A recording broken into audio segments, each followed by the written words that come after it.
check, all out, okay. Radio loud and clear from garage. Radio check. Radio check, copy.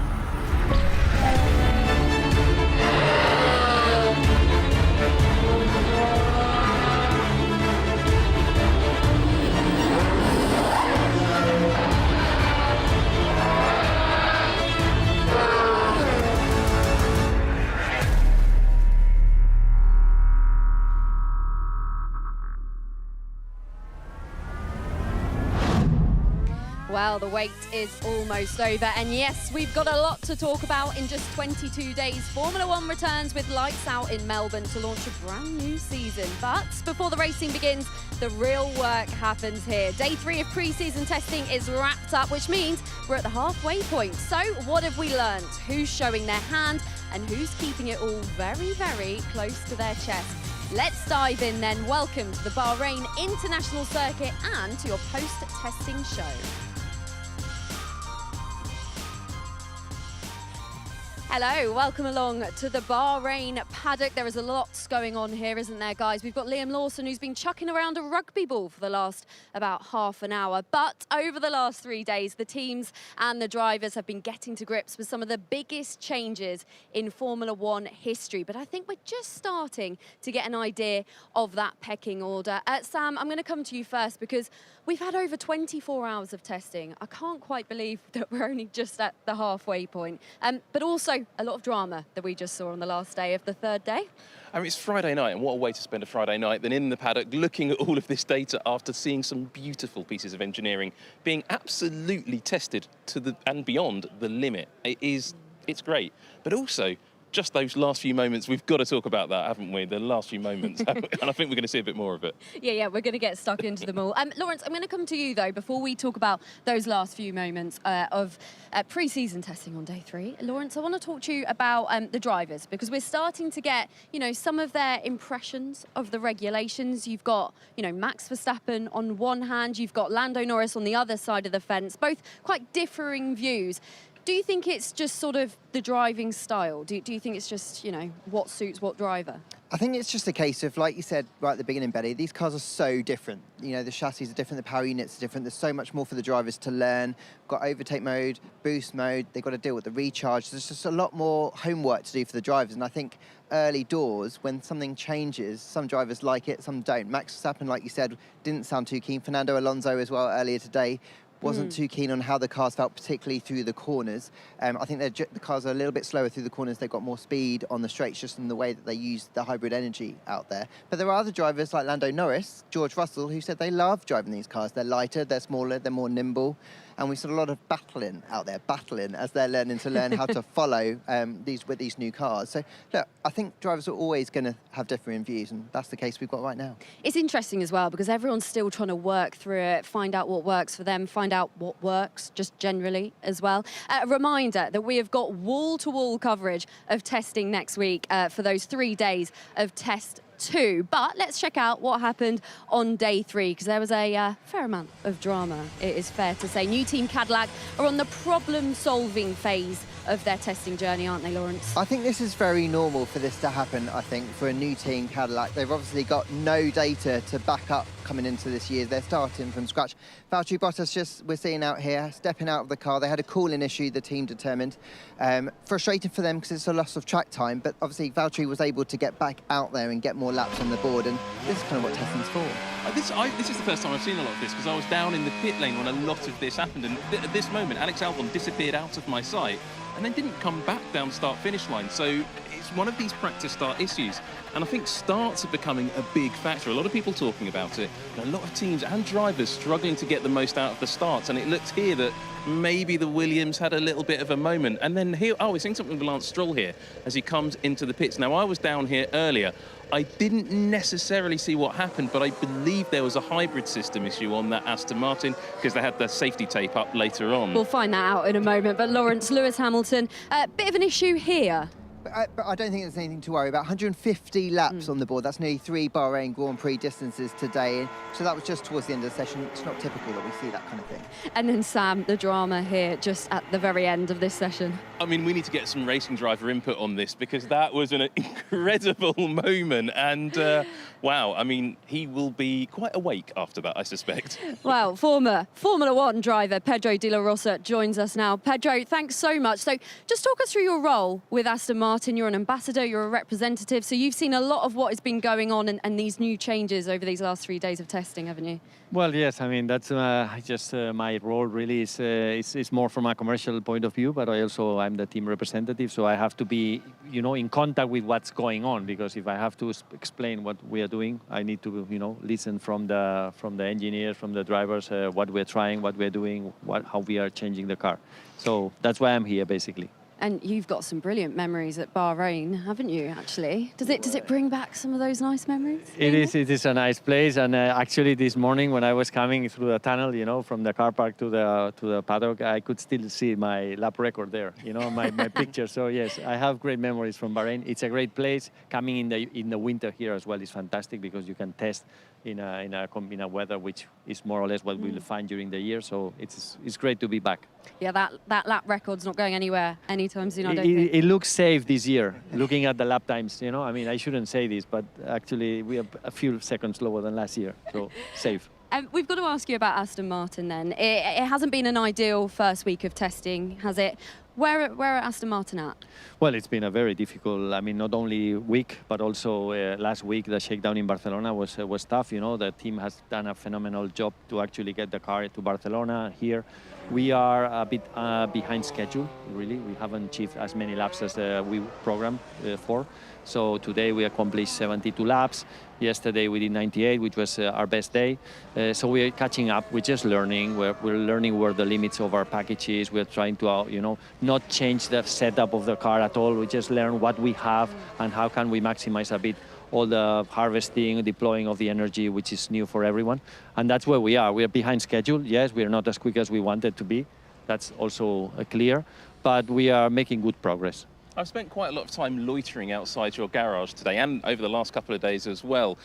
And I'd quite like to know where you feel you are on not just reliability, but also from the feedback from the two drivers on drivability of the new Honda Power Unit as well. Well, I mean, it's an area we are improving, and the deployment, the harvesting, it's quite complicated, actually, and so that's an area where every time the car goes to the track, it just gets better and better. It's not perfect. There's still a lot of things to be worked on, especially, in the braking phase, because the more aggressive you basically harvesting you get, the more energy you recover. But then there's a point where the rear starts locking. So there's a fine line between just finding the right balance, and that's where we are, just trying to understand where we are, what can we improve, how can we be more as efficient as possible without losing drivability and the drivers keeping the car under control. So it's a fine line, that's where we are, and all the teams are working on it. And has the car been struggling? Because I've seen a lot of the car in the garage rather than out on track, and to the point where I was struggling to take pictures of it because it was in the garage too much, and your boys are quite good at stopping me looking. But is the reliability where you want it to be? Or no, not yet, definitely. I mean, that's why we spend too much time on the garage. I mean, today we didn't have any major issue, but every time we come into the garage, we double check everything. Mechanics have to, make sure that everything is okay. Honda checks all the data inside out, and that is basically costing us a lot of downtime. But that's part of the game. We just want to be completely sure that when we go to the track, the car is in perfect conditions. We don't want to make any silly mistake, and that is costing us lap time. Hopefully in the next week, we'll have a more, not reliable, because we've been quite reliable, but just more consistent platform. I'd be quite interested to know, as a former driver, how would you feel getting into one of these cars, and what are your sort of instincts? Lost, maybe. Would you? It's just so complicated, really. I mean, it's really complicated to understand. It's going to be very complicated for you to actually explain to the world, but it's also fascinating. There's so many things to explain and so many things to learn from. But it is not easy. Not easy because we had DRS. I think DRS was quite simple to explain. But now we have the overtake mode. We have the SM. There's so many things that are going, and that also the harvesting, the deployment is so dependent on how much you harvest. And the ICE will play such an important role in actually charging the battery on the straights. So all in all, it's not going to be easy. Fascinating, yes. From a driver's perspective, extremely difficult. But Very it's difficult. early days, of course, isn't It will get easier, and we will. But it's not going to be easy.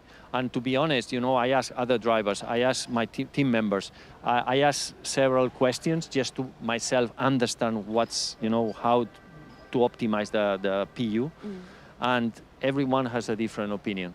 Within drivers, within engineers, so it's actually, I'm sometimes wondering if the drivers really understand how the PU is working, because everyone has maybe it's different strategies from their engine manufacturer, but it's not going to be an easy way to understand the new Formula One.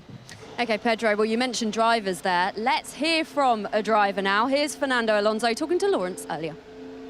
Hey Fernando, just want to get your thoughts really on how you've enjoyed driving this car and where the big challenges have been, because watching trackside it looks like it's been a bit of a handful out there. Yeah, different. Every regulation brings different challenges, and this one is no different. So you have a little bit less grip, and you have this energy management that you have to be a little bit careful on how much you spend the energy. In a way, for the driver, maybe there is a little bit less excitement, because to make a fast lap, you need to distribute the energy on the straights to go fast, and on the corners, you don't want to waste energy. But this ended up in a slow cornering speed, because you don't want to waste energy. And for a driver, we're used to, when we want to make a good lap time and we want to push, to find the limits in the corners, not the limits on the straights, and that's probably the biggest adaptation we need to make. What about the car and the design itself? It raised a lot of eyebrows in Barcelona, but Lance was just saying yesterday, repeating, just need more performance. What's your kind of feeling? Sure, I think we need more performance. We need to unlock more performance.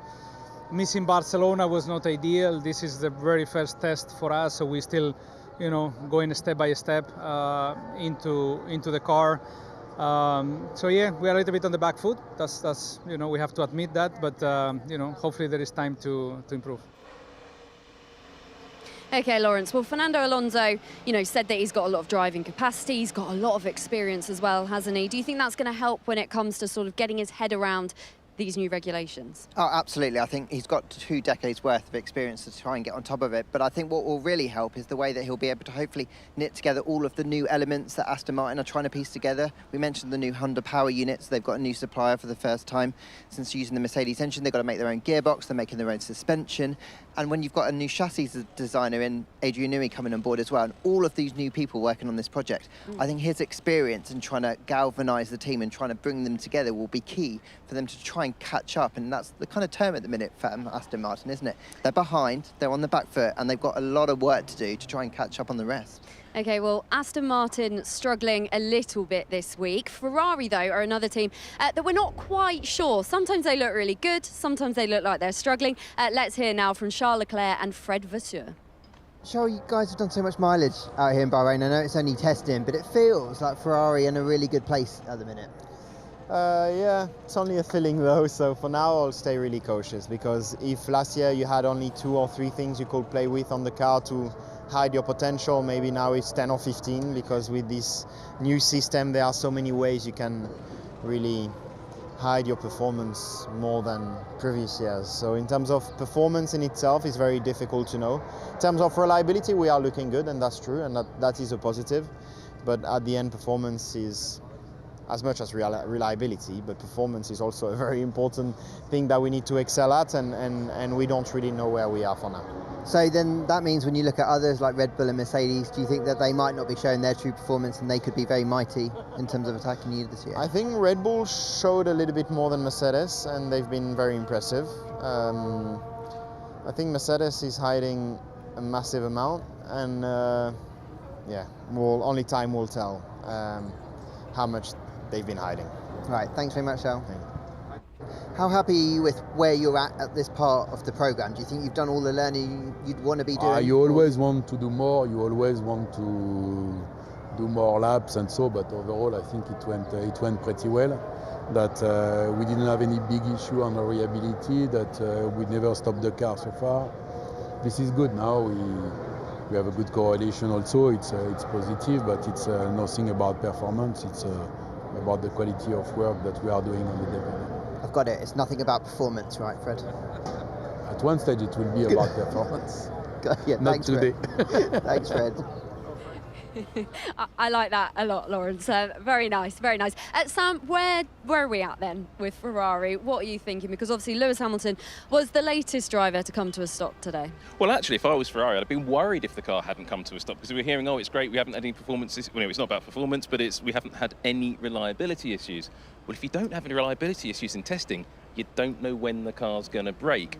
And actually, they've been doing a lot of time doing start line practice. In Tech Talk earlier on, I managed to get a real up close and personal look at how the Ferrari starts. And here we see how the Ferrari stops with those orange flashing lights for when the car's below a certain speed. That's something you're going to see all season long. But this is good for Ferrari, actually. To stop at this point of the session, right at the end of the day, Lawrence, is just perfect. And I think one of the things that Ferrari really wanted to do coming into this campaign was bring a Spec A car, like a baseline car, and learn about it. So get the miles in, maybe not add performance spec or add an upgrade package on it, just focus on reliability. They've got just that, 3 Grand Prix worth of race distance out there today. And it's when they're going to bring the new parts next week, their race 1 spec, where I think we'll then start to see maybe Ferrari and their real colours and what they might be able to show as the season starts in Australia. Next week is going to be ridiculously interesting, actually, isn't it? Lawrence, Ferrari haven't won a Constructors or a Drivers' Championship in a very, very long time. It's overdue, isn't it?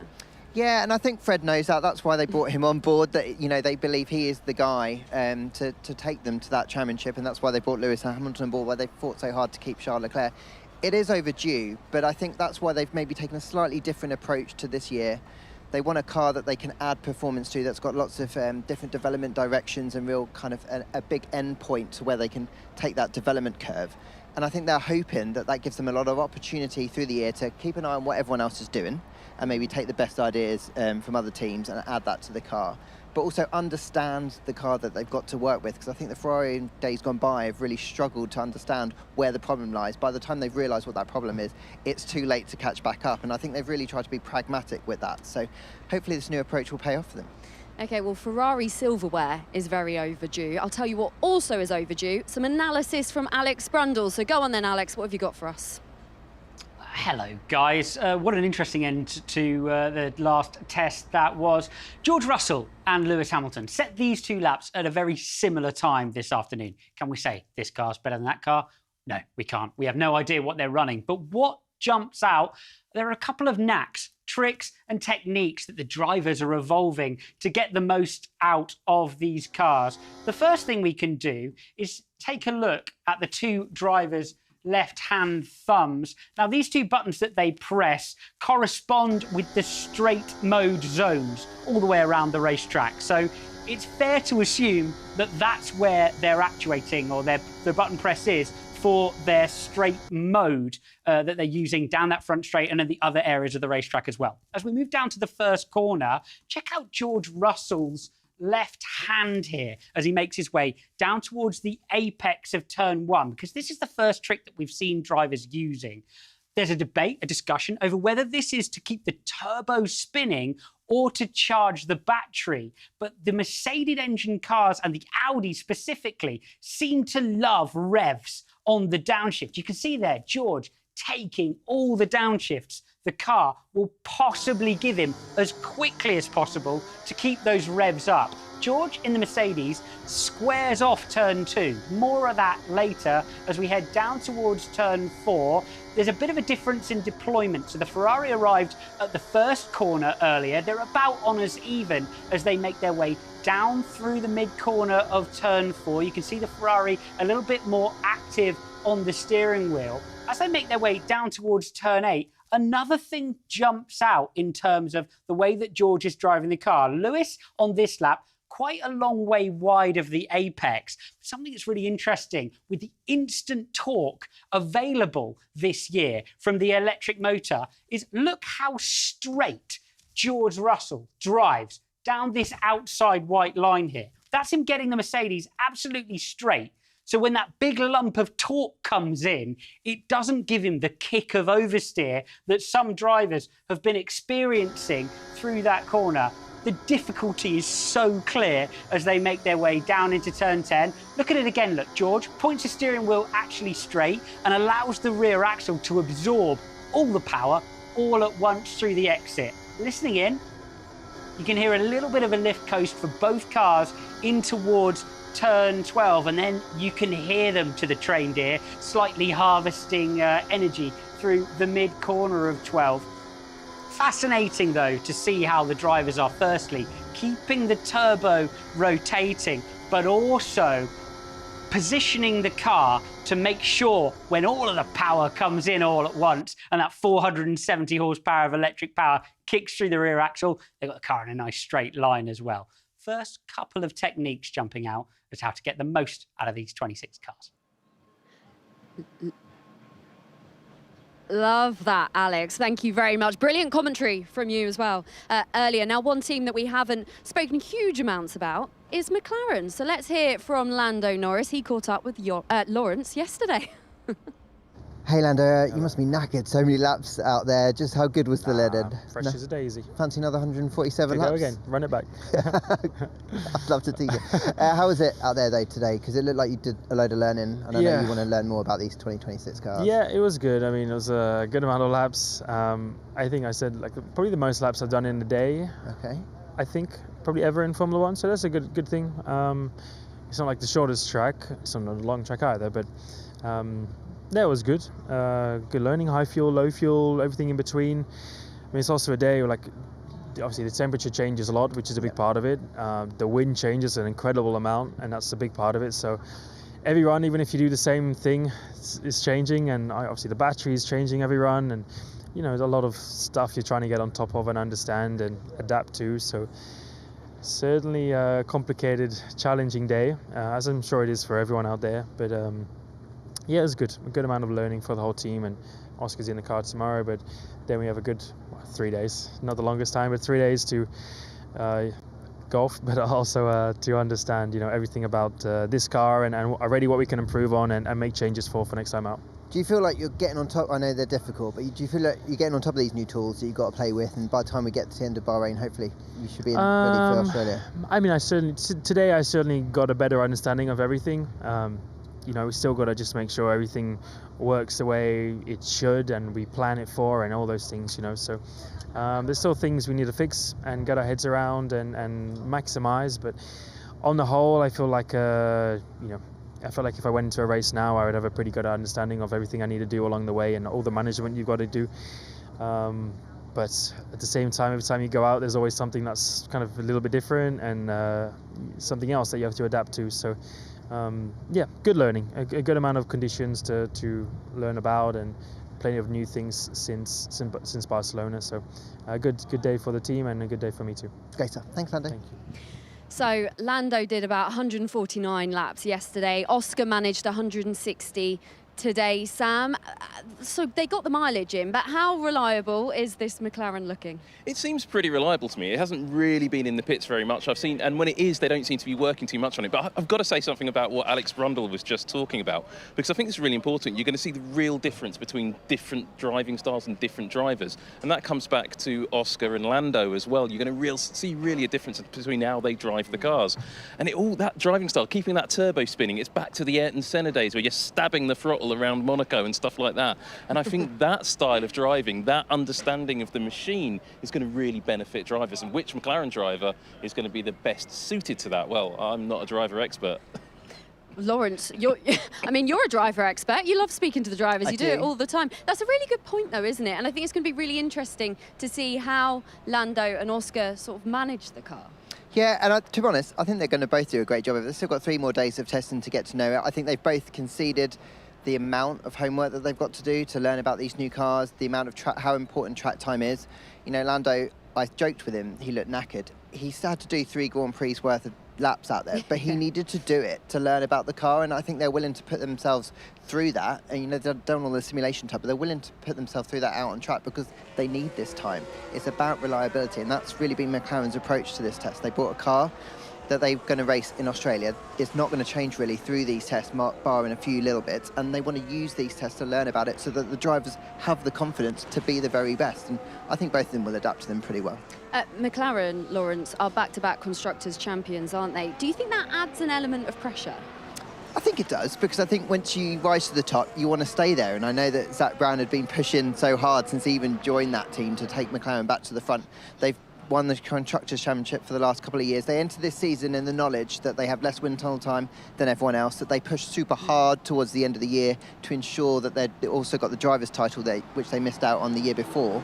So they are up against it in that manner, and against 2 teams or 3 teams in Ferrari, Mercedes and Red Bull, who are very strong, and they know that it's going to be a tricky challenge. But I think the job that they've done over the winter has put themselves in the best possible position to try and defend that title, but they are up against it and they are under pressure. They are indeed. Now, Sam, after 3 days of testing, we've started to get a little bit of an idea. It sort of feels like the top 4 teams from last season are still the top 4 teams coming into the second week of testing. Would you agree with that? No. Okay, No, go on then, why? I don't think we're seeing the real picture. Now, there's a lot of politics already started. We've got to that point of the season, it's lovely actually, where the teams are all sort of making suggestions about one another. Oh, have you had a look at that? Some of them are coming up, having a word in my ear. Go and have a look at this on this car, you'll find that interesting. The big sort of undercurrent is different teams are suggesting others are sandbagging. What that means is they're not driving at their full potential. Having looked at how some of these cars are in the pits, having looked at how some of them are out on track, he disagrees. And I think there is something to that sandbagging claim with some teams. I do think we're going to see a lot more differential between some of these teams as we get closer and closer to Australia. And I think Alpine may be one of the teams that isn't giving us everything. Okay, so I was going to come to you and say, well, go on then. Who are your favourites? It's always hard to beat, like, right off Red Bull and teams like that. McLaren have an incredible development rate, but if that Mercedes power unit is as potent as we think it might be, then for me, Alpine should be in the top 3 with one of their drivers in the Australian Grand Prix. Wow. And I'm going to go that hard, if they don't put it in the pit wall and the start. Lawrence, do you agree with that? I mean, I was going to say they're dark horses. I'm not sure I'm going to go as extreme as putting them in the top 3. I think that is pretty extreme, Sam, but, you know, I like your ambition. I like a bold claim, don't I? Yeah, you do.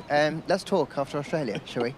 But the job, to be fair, that Alpine have done through pre-season, I know they've stopped out on track a couple of times, but I talked to Steve Nielsen earlier today, and the first word he said was, I'm confident. Now, he's not saying I'm confident that we're going to be fine up the front, but the fact that he has that confidence as a team boss of a team that finished 10th last year and obviously put a lot of resource into this year's car, I think speaks volumes. And not many team principals are going around saying that, are they? They're all playing it down, so that is really interesting. No, and I know I've known Steve for a long time now, and he doesn't say those things mildly, so he must feel like what he's seen from the car development, the way the team have pulled together, the Mercedes power unit, which I know they are confident in, like Sam was saying as well. And I think he does feel like they have got a good package, but I'm stepping short of that. I think they're going to be like maybe P5 fighting the top 4. I think pushing into the top 3. So Sam's out here saying they're going to be world champions. Crikey. Not quite that. I think at the start of the season, though, they really should. There's no reason for them to. They really should be right at the front. If that Mercedes power unit is good, and that is a big if, that car really has no excuse not to be right at the front. They've got more wind tunnel time than any other team in this pit lane other than Cadillac, and Cadillac have hardly had any time to develop a car. So Alpine really should be right up at the front. And they didn't even bring a new car last year because they were so focused on this year. So the logic is that should be a really quick car. Okay, well, the good thing about all of this is that we're going to get to see more next week. We've got 3 days of back-to-back testing that we are going to bring you, wall-to-wall testing, loads of coverage. Check this out. It is going to be a jam-packed week next week, and you'll have commentary from start to finish. We've got the morning session, and then we've got the evening session, and we'll have a little preview show as well to kick things off on the Wednesday, the Thursday, and the Friday. Lawrence Barretto, that is exciting, isn't it? Oh, I can't wait. Like wall-to-wall testing, I'm so here for it. I could sit in front of on a grandstand and watch cars all day, so I'm very happy about that. The way you said it sounded sarcastic, but I actually know you love it, don't you? I love it. I absolutely love it. Sam, I know you love it. I absolutely do. I'm looking forward to reclaiming my my little tech pad from Alex Brundle, who's going to swap positions with me, and I'm really looking forward to getting him deep into the data on these cars because I think there's a lot to learn still. Yeah, I can't wait to hear your analysis, and there is so much to learn, so guys, stay tuned for next week. We will be back with wall-to-wall testing. How about that? It's pretty good, isn't it? We'll see you then.